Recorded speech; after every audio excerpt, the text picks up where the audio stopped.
Davos భ్రమలు తొలగిపోవడంతో చంద్రబాబు అసమర్థ విధానాల పాలనపై రెండు తెలుగు రాష్ట్రాల్లో జోరుగా చర్చలు జరుగుతున్నాయి. ఒక్క పైసా పెట్టుబడి కూడా తేలేని చంద్రబాబు ఇప్పుడు మాట మార్చి దావోస్ పర్యటనలో పెట్టుబడులు వస్తాయనేది మిథ్య అని తేల్చేశారు. పక్క రాష్ట్రాలకు లక్షలాది కోట్ల పెట్టుబడులు ఎందుకు వచ్చాయి, ఏపీకి ఎందుకు రాలేదు అనే దానిపై సమీక్ష చేసుకోకుండా బాబుతో పాటు టీడీపీ నేతలు అడ్డగోలుగా వ్యాఖ్యలు చేస్తున్నారు. ఈ నేపథ్యంలో డ్యామేజ్ కంట్రోల్ కోసం రంగంలోకి దిగిన ఎల్లో మీడియా కూటమి సర్కార్ పాలనలోకి వచ్చిన తర్వాత ఏకంగా 6 లక్షల కోట్ల పెట్టుబడులు వచ్చాయని అబద్ధాల్ని ప్రచారంలోకి తెస్తోంది. జగన్ పాలనలో జరిగిన కృషిని, చేసుకున్న ఎంఓయూలను, తెచ్చిన పెట్టుబడుల్ని చంద్రబాబు ఖాతాలోకి వేయడానికి నిస్సిగ్గుగా ప్రయత్నిస్తోంది. దావోస్ డిజాస్టర్ నేపథ్యంలో ఎల్లో గ్యాంగ్ వేస్తున్న దొంగ వేషాలపై ప్రముఖ జర్నలిస్ట్ కొమ్మినేని శ్రీనివాసరావు కమెంట్ చూద్దాం. ఏపీలో పెట్టుబడుల విషయంలో తెలుగుదేశం కూటమి నేతలు ఎల్లో మీడియా వారు కలిసి ప్రజలను మోసం చేస్తూ దొరికిపోయారు. దావోస్కు వెళ్తే పెట్టుబడులు వస్తాయన్నది ఒక మిథ్య అన్న ముఖ్యమంత్రి చంద్రబాబు తను చెప్పే మాటలన్నీ మిథ్య అని తేల్చేశారు.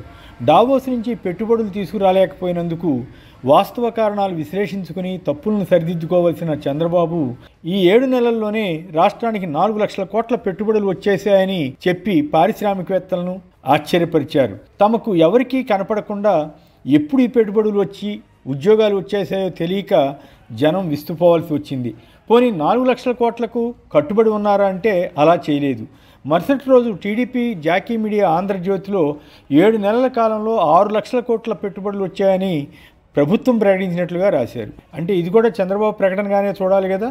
2 రోజుల్లోనే 2 లక్షల కోట్ల పెట్టుబడులు పెంచేశారు. అంతేకాదు 4 లక్షల ఉద్యోగాలు వచ్చేసాయని కూడా బోగస్ వార్తలు రాసేశారు.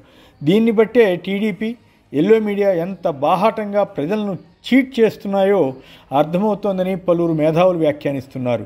నిజంగానే 7 నెలల కాలంలో ఆ స్థాయిలో పెట్టుబడులు వచ్చి ఉంటే ఇంకా కోట్లు ఖర్చు చేసి దావోస్ వెళ్ళవలసిన అవసరం ఏముంటుంది?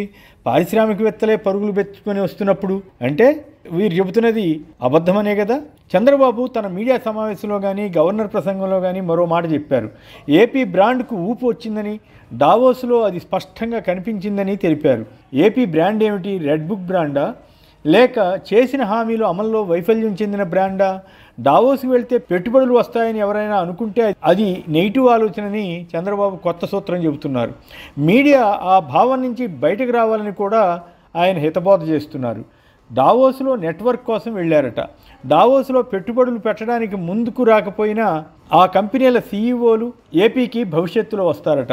అంటే చంద్రబాబు, మంత్రి లోకేష్లు దావోస్లో చేసిన ప్రకటనలను పారిశ్రామికవేత్తలు నమ్మడం లేదని ఒప్పుకున్నట్లే కదా. అంతకుముందు పలుమార్లు దావోస్ వెళ్ళారు కదా. ఆ రోజుల్లో ఏమని ప్రచారం చేసేవారు? తాను కాబట్టి దావోస్ వెళ్ళి పెట్టుబడులు సాధించుకుని వస్తున్నానని చెప్పేవారా కాదా? వాటిలో ఎన్ని వచ్చాయి, ఎన్ని రాలేదన్నది వేరే సంగతి. కనీసం ఇన్వెస్టర్లకు కొంతైనా నమ్మకం కుదిరితేనే కదా వారు ఎంఓయూలు చేసుకోవడానికి ముందుకు వచ్చేది. అది కూడా లేకపోబట్టే కదా ఈసారి పెట్టుబడులు తేలేకపోయారు. అమరావతిలో కూడా సింగపూర్ ప్రభుత్వం పెట్టుబడులు పెడుతోందంటూ అబద్ధ ప్రచారం చేసి అక్కడి ప్రైవేట్ కంపెనీలు కొన్నిటికి 100 ఎకరాల భూములను చంద్రబాబు ప్రభుత్వం కట్టబెట్టింది అవాస్తవమా? కానీ అక్కడ రియల్ ఎస్టేట్ వ్యాపారం పెద్దగా లేదని భావించిన సింగపూర్ కంపెనీలు జారుకున్నాయి. మళ్ళీ ఇప్పుడు అధికారంలోకి వచ్చారు కదా, మరి వారిని పిలిచి భూములు ఇస్తామని ఎందుకు చెప్పడం లేదు? వారు పెట్టిన దారుణమైన షరతులకు అంగీకరిస్తామని కూడా చంద్రబాబు ధైర్యంగా చెప్పగలరా? జగన్ టైంలో రాష్ట్ర ఇమేజ్ పోయిందట, ఇప్పుడు పునరుద్ధరిస్తున్నారట.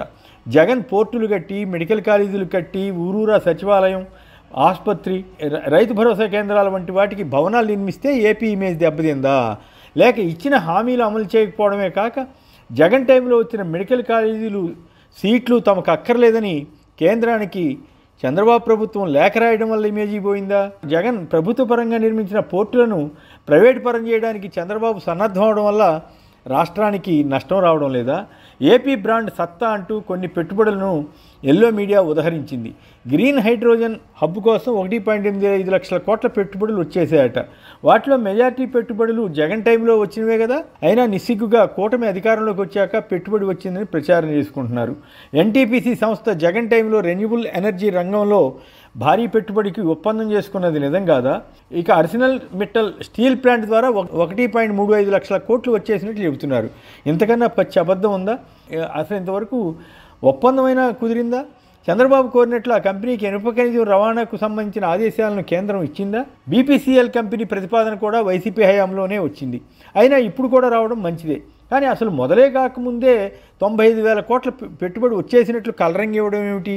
ఒకవైపు ప్రభుత్వ పరంగా ఉన్న ఉద్యోగాలు ఓడగొడుతూ మరోవైపు ప్రైవేట్ రంగంలో రాని ఉద్యోగాలు వచ్చేసినట్లు ప్రచారం చేస్తే ఏపీ ప్రజలకు ఏమి లాభం జరుగుతుంది? చివరికి జగన్ టైంలో నిర్మించిన విశాఖ ఐటీ ఐకానిక్ భవనాన్ని, జగన్ ప్రభుత్వం చేపట్టిన పోర్టులను చూపించి అదేదో తమ ఘనతగా చెప్పుకోవడం మినహా తాము సాధించింది ఏమిటన్నది మాత్రం చంద్రబాబు, లోకేష్లు చెప్పుకోలేకపోయారు. కాకపోతే 2 రోజుల్లోనే 4 లక్షల కోట్ల నుంచి 6 లక్షల కోట్లకు పెట్టుబడులను వచ్చేసినట్లు పెంచేసి కాగితాలపై రాసేసుకున్న ఘనత మాత్రం కూటమి ప్రభుత్వానికి దక్కుతుంది.